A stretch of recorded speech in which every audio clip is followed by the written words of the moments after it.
በዓለም ታሪክ ታይቶ የማይታወቅ የመከላከያ በጀት ያለው የዓለምን ውቅያኖሶች ሙሉ በሙሉ የሚቆጣጠረው ታላቁና ግዙፉ የአሜሪካ ወታደራዊ ኃይል በታሪኩ ገጥሞት የማያውቀው አስፈሪ ቀውስ ውስጥ ወድቋል።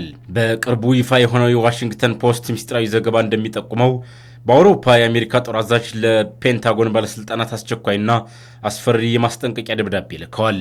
ደብዳቤው አንድ እውነታን ቁልጭ አድርጎ ያሳያል። አሜሪካ እስራኤልን ከኢራንና ከየመን ሁቲዎች የባሊስቲክ ሚሳይል ጥቃት የመጠበቅ አቅሟ እያበቃ ነው። የጦር አዛዡ ለአሜሪካ መከላከያ ሚኒስቴር የጻፉት ደብዳቤ በአንድ አስፈሪ ምርጫ የታጠረ ነው። ተጨማሪ የጦር መርከብ ካልተላከልኝ አሜሪካንን ከጥቃት መጠበቅ ወይም እስራኤልን መታደግ ከአንዱ አንዱን መምረጥ አለብኝ። ይህ በታሪክ አሜሪካ ደርሶባት የማታውቀው አስፈሪና አደገኛ ጊዜ ላይ መሆኗን ያመለክታል።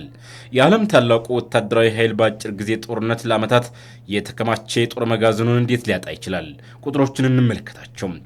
አሜሪካ ከነበራት 2330 የፓትሪዮት ሚሳይሎች ውስጥ እስካሁን 1200 ያህሉን ተኩሳ ጨርሳለች። ከነበራት 3000 ቶማሃውክ ክሩዝ ሚሳይሎች ውስጥ ከ1000 በላይ የሚሆኑት አየር ላይ ውለዋል። ከ4400 የሩቅ ርቀት ሚሳይሎች ውስጥ 1100 ያህሉ አልቀዋል።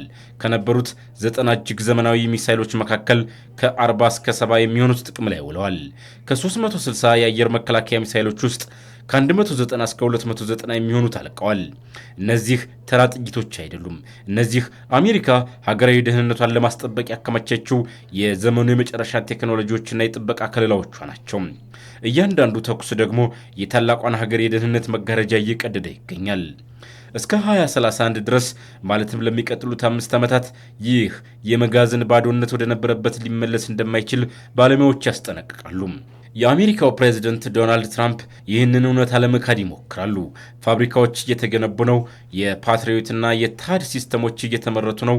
እያንዳንዱ ኮንትራክተራችን በአሁኑ ወቅት ከ4 እስከ 5 አዳዲስ ፋብሪካዎችን እየገነባ ነው። እኛ በጥሩ ሁኔታ ላይ ነን ሲሉ እውነታውን ለመደበቅ ሲሞክሩ ተደምጠዋል። ነገር ግን ችግርን ምንጣፍ ስር መደበቅ የችግሩ መኖርን አያስቆምም። ፕሬዝደንት ትራምፕ ሁሉም ነገር ሰላም ነው ቢሉም የመከላከያ ኢንዱስትሪው እውነታ ግን ሌላ አስፈሪ ታሪክ ይነግረናል። አንድ የፓትሪዮት ወይም የቶማሃውክ ሚሳይል ተመርቶ ለውጊያ ለማብቃት ከ3 እስከ 5 ዓመታት ይወስዳል። ዛሬ አሜሪካ የምትተኩሳቸው ሚሳይሎች ከዓመታት በፊት በባጀት ጸድቀው የተሰሩ ናቸው። ጦርነት በሳምንታት ውስጥ ሚሳይሎችን ይበላል። ፋብሪካዎች ደግሞ በዓመታት ውስጥ ይተካሉ። ይህ የጊዜና የምርት አለመጣጣም የአሜሪካ ትልቁ ደካማ ጎን እየሆነ ነው። አሜሪካ ዋጋው $4 ሚሊዮን የሚያወጣውን የፓትሪዮት ሚሳይል የምትተኩሰው ዋጋቸው $30,000 ወይም ከዚያ ያነሰ የሚያወጡትን የኢራንና የሁቲ ድሮኖችን ለማክሸፍ ነው። ይህ በኢኮኖሚክስ ቋንቋ ከዝናብ ለመጠለል ሲሉ ባለ 5 ኮከብ ሆቴል ሙሉ በሙሉ የመግዛት ያህል እብደት ነው። ኢራንና አጋሮቿ አሜሪካን በውጊያ ማሸነፍ አይጠበቅባቸውም።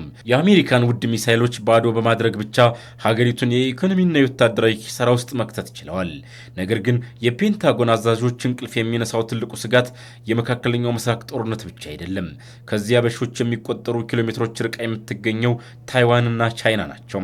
በአሜሪካ ወታደራዊ ስትራቴጂስቶች ዘንድ የዴቪድሰን መስኮት በመባል የሚታወቅ አስፈሪ ቲዮሪ አለ። እንደ አውሮፓውያኑ አቆጣጠር በ2027 ቻይና ታይዋንን በኃይል ለመጠቅለል ሙሉ ዝግጅቷን ታጠናቀቃለች ተብሎ ይታመናል። አሜሪካ ይህንን ጥቃት ለመመከት ለዓመታት ስትዘጋጅ ቆይታለች። አሁን ግን ጥያቄው አሜሪካ እጅግ የላቁ ሚሳይሎቿን በመካከለኛው ምስራቅና በአውሮፓ ጨርሳ ቻይና ታይዋንን በምትወርበት ወቅት ባዶ እጃቸውን ከቻይና ግዙፍ ሚሳይሎች ጋር ቢጋፈጡ ምን ይፈጠራል የሚል ነው። ይህ አሜሪካን ከዓለም አቀፍ የበላይነቷ ለውድቀት የሚዳርግ አስፈሪ ሁኔታ ነው። ይህ ቀውስ በድንገት የተከሰተ አይደለም። ይልቁንም ላለፉት 30 ዓመታት አሜሪካ የሰራቻቸው ስትራቴጂካዊ ስህተቶች ውጤት ነው። ከቀዝቃዛው ጦርነት በኋላ የተደረገ የተሳሳተ ግምት የሶቪየት ህብረት ከፈረሰች በኋላ አሜሪካ ታላላቅ የሀያላን ሀገራት ጦርነት አብቅቷል በሚል ግምት የጦር መሳሪያ ምርቷን በከፍተኛ ሁኔታ ቀንሳለች። ፔንታጎን ለበርካታ አስርት ዓመታት ትኩረት የሰጠው እንደ ጄት አውሮፕላኖችና የጦር መርከቦች ላሉ የሚታዩ ትልልቅ ፕሮጀክቶች እንጂ መጋዘን ውስጥ ለሚቀመጡ ሚሳይሎችና ጥይቶች አልነበረም። በቅርቡ በዩክሬንና በመካከለኛው ምስራቅ የተቀሰቀሱ ጦርነቶች ከፍተኛ መጠን ያለው የቴክኖሎጂ ሚሳይል የሚጠይቁ በመሆናቸው የአሜሪካን ክምችት በቅጽበት አሽመድምዶታል። አሜሪካ አሁንም ቢሆን የዓለማችን ግዙፍ ወታደራዊ ኃይልና ትልቁ የበጀት ባለቤት ነች። ነገር ግን የዛሬው የዋሽንግተን ትልቁ ጠላት ገንዘብ አይደለም፣ ጊዜ እንጂ።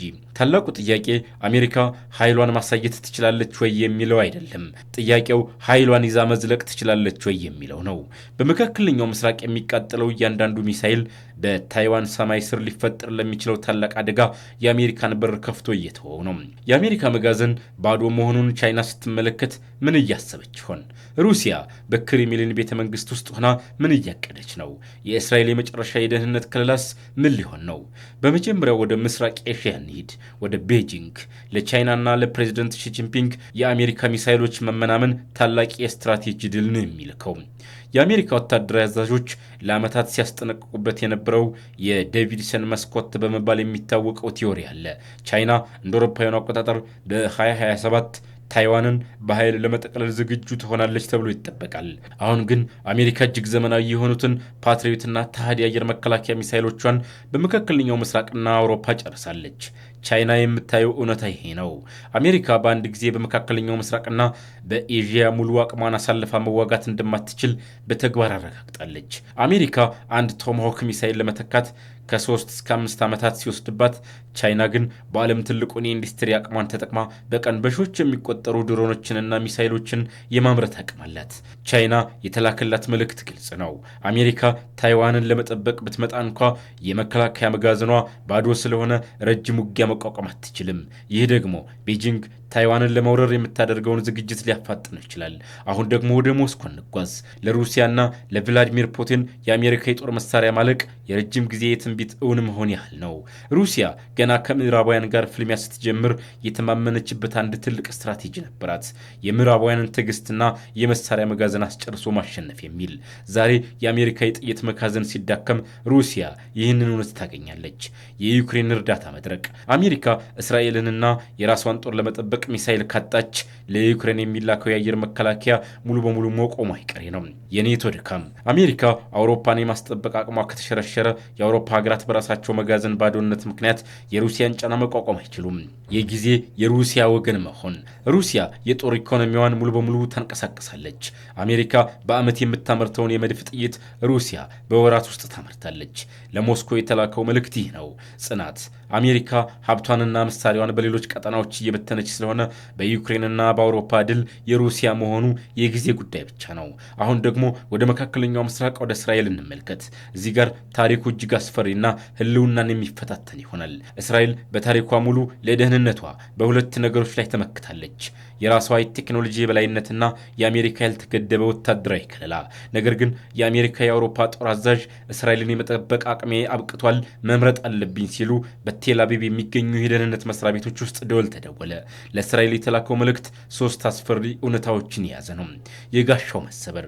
እስራኤል የራሷ የአየር መከላከያዎች ያሏት ቢሆንም የኢራንንና የሁቲዎችን ሚሳኤል ጥቃት ለመመከት የአሜሪካ የባህር ኃይል አጥፊ መርከቦችና ተሃድ ሲስተም የግድ ያስፈልጓታል።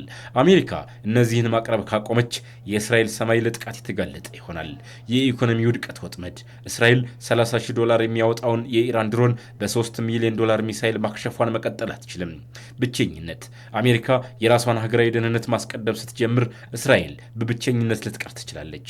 ይህ እውነታ እስራኤልን ወደ አንድ አስፈሪ እርምጃ ሊገፋት ይችላል። አሜሪካ ተከላካይ ሚሳኤል ማቅረብ ካቆመች እስራኤል ተከላክሎ ከመጠበቅ ይልቅ ቀጥተኛና እጅግ አውዳሚ ቅድመ ጥቃት በኢራን የኒውክሌርና የጥይት መጋዘኖች ላይ ለመሰንዘር ትገደዳለች። ይህ ሁሉ ሲሆን በዋሽንግተን ምን እየተካሄደ ነው? ፕሬዚደንት ዶናልድ ትራምፕ ፋብሪካዎች እየተገነቡ ነው፣ አሜሪካ በጥሩ ሁኔታ ላይ ነች ቢሉም የፔንታጎን ወታደራዊ አዛዦች ግን እውነታውን ያውቁታል። አሜሪካ አሁን ያለችበት ቀውስ የገንዘብ ማነስ አይደለም፣ የጊዜና የኢንዱስትሪ መዋቅር ቀውስ እንጂ። አሜሪካ ላለፉት 30 ዓመታት ውድና ውብ የሆኑ የጦር ጀቶችንና መርከቦችን ስትሰራ መጋዘን የሚቀመጡ ሚሳይሎችን ግን ረስታቸዋለች። አሁን ግን ዓለም የተቀየረችው በሶፍትዌርና በጅምላ በሚመረቱ አውዳሚ ሚሳይሎች ነው። አሜሪካ የጦር መሳሪያ መጋዘኗ መመናመኑ ለቻይና የድፍረት መልእክት፣ ለሩሲያ የጽናት ተስፋ፣ ለእስራኤል ደግሞ የብቸኝነት ስጋት ሆኖ ደርሷቸዋል። አሜሪካ አሁንም የዓለማችን ቁጥር 1 ወታደራዊ ኃይል ነች። ነገር ግን ጥያቄው ኃይሏን ማሳየት ትችላለች ወይ ሳይሆን ኃይሏን ይዛ መዝለቅ ትችላለች ወይ የሚለው ነው። ይህ የዛሬው የጂኦፖለቲካ ትንታኔያችን ነበር። እርሶስ ምን ያስባሉ? አሜሪካ ይህንን የመጋዘን ባዶነት ተቋቁማ የዓለም የበላይነቷን ማስጠበቅ ትችላለች ወይንስ ደግሞ ቻይናና ሩሲያ አዲሱን የዓለም ስርዓት ለመቆጣጠር አፋፍ ላይ ናቸው? ሐሳቡን በኮሜንት ላይ ያካፍሉን። ቪዲዮውን ላይክና ሼር ማድረግዎን እንዲሁም ቻናላችንን ሰብስክራይብ ማድረግዎን አይርሱ። በሚቀጥለው ትንታኔ እስከምንገናኝ ሰላም ሁኑ።